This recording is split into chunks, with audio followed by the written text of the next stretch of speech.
આપનું સ્વાગત છે। અરવલ્લી જિલ્લામાં ગુજરાત રાજ્યના ખેલ મહાકુંભમાં ઝીંઝુડી ગામની સિનિયર સિટીઝન ટીમ ઈડરિયો ગઢ જીત્યાની ખુશી સાથે ટીમના નવા કેપ્ટન અને સાબર આવાઝ ન્યૂઝ ચેનલના રિપોર્ટર બાબુભાઈ ખરાડી ઝીંઝુડીને સાંભળો ને પ્રાપ્ત માહિતી અનુસાર અરવલ્લી જિલ્લાના માલપુર હાઈસ્કૂલમાં રમતગમત કાર્યક્રમ યોજાયો હતો। તેમાં પ્રેમજીભાઈ ડામોરની રાહબારી હેઠળ આ ટીમ વિજેતા જાહેર થયા છે અને બાબુભાઈ ખરાડી પોતાના વક્તવ્યમાં જણાવ્યું કે ગુજરાતમાં રમવા માટે મોકો મળશે તો જીત હાંસલ કરીશું। આજે અમે ઝીંઝુડીના સિનિયર સિટીઝન ખેલ મહાકુંભ અરવલ્લી જિલ્લાના માલપુર ગામે આવેલા છીએ અને ખાસ ખુશી થવાની વાત એવી છે, ગર્વ લેવાની વાત એવી છે કે અમે લોકોએ જીત હાંસલ કરી છે અને અમને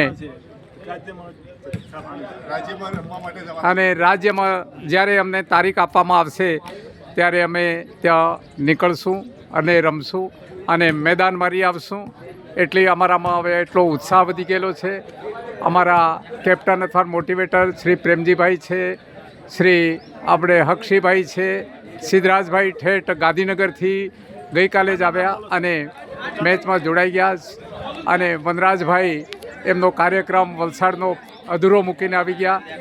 સુરેશભાઈ એમના દીકરા સાથે પ્રેક્ટિસમાં સરસ રીતે ભાગ લઈ રહ્યા હતા અને એમનો દીકરો 40 વર્ષથી ઓછી ઉંમરનો હોવાના કારણે અમારી ટીમમાં સામેલ નથી, એટલે દરેક અહીંયા બાબુભાઈ ડામોર છે અને રમેશભાઈએ તો ટીમ માટે વોલીબોલ બી લઈ આવ્યા અને નેટ પણ લઈ આવ્યા અને અમદાવાદ ગયા હતા અને બીજા દિવસે જ પાછા ઝીંઝુડી રમવા માટે આવી ગયા।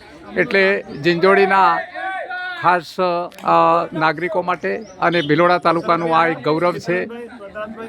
હા, વનરાજભાઈ અને બધા અમારા એક ખેલાડીઓ છે એમને બહાદુરાઈ બતાવી છે અને શૌર્ય બતાવ્યું છે। એટલે એમાં કાંતિભાઈ સુકાજી પણ છેલ્લી ઘડીએ ટીમમાં જોડાઈ ગયા। એટલે આ બધાને હું કોંગ્રેચ્યુલેશન આપું છું, બધાને અભિનંદન આપું છું અને પ્રેમજીભાઈએ મને એટલે બાબુભાઈ ખરાડીને કેપ્ટન તરીકે નિયુક્ત કરેલ અને મારી જવાબદારીમાં જ્યારે ટીમ જીતતી હોય તો મારી છાતી 56ની બની જાય છે અને અમે બહુ ખુશ છીએ। Thank you very much for viewing this video report Babubhai Kharadi Jhinjhudi. Thank you. આવા ન્યૂઝ જોવા માટે સાબર આવાઝ યુટ્યુબ ચેનલને સબસ્ક્રાઇબ કરો અને લાઇક કરો, જેથી હવે પછીના દરેક સમાચાર સબસ્ક્રાઇબ કરેલા હશે તેઓને નવા સમાચારની માહિતી મળી જશે।